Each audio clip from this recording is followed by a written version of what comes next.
I'm finally going to show you guys how I make my favorite Ninja Creamy and all the things that I've learned about it. It is a little bit of a learning curve, as you guys know if you do have a Ninja Creamy as well. It definitely took a few failures at the beginning before we realized what it needs to make it taste good. So first you need your Ninja Creamy pints. I always start off with this milk. It's similar to the Fairlife that everybody uses, but this actually has more protein.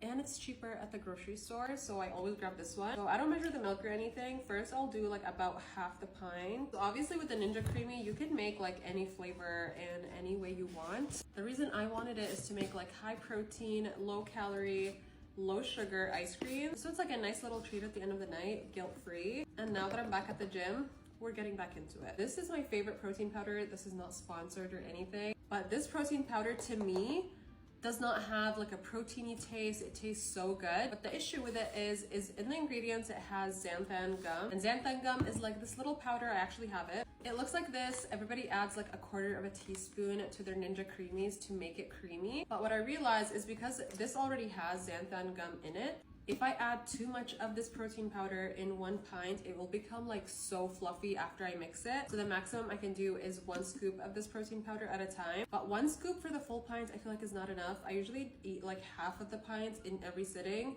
So I want like a full scoop of protein powder. So for the second scoop, I use this chocolate protein powder. This is my husband's favorite. He doesn't like this one. And I personally don't like this one. I think this one tastes too proteiny. You know that taste that protein powder has? But when I mix them together, it's good. You can obviously use whatever protein powder you want or you like. What I've also learned with the Ninja Creamy is when things freeze, they become less sweet and less flavorful. So although when you drink a protein powder, it tastes so sweet and it tastes like so chocolatey, once you freeze it, it does not really taste the same. So this is where these come in. I'm gonna add a teaspoon of this cocoa powder to make it extra chocolatey, since some of that flavor will be lost once it freezes. And then this is monk fruit sweetener.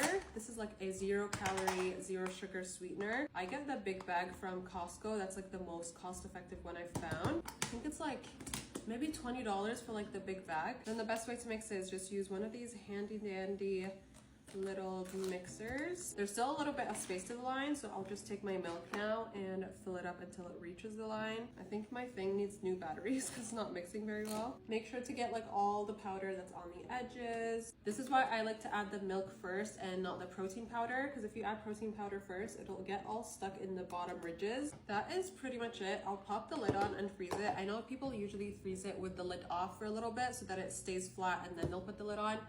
I don't have the energy or patience for that, and my freezer is like filled with things that I'm scared if I leave it unopened it will spill or something will fall into it. I think it's just not good for the machine if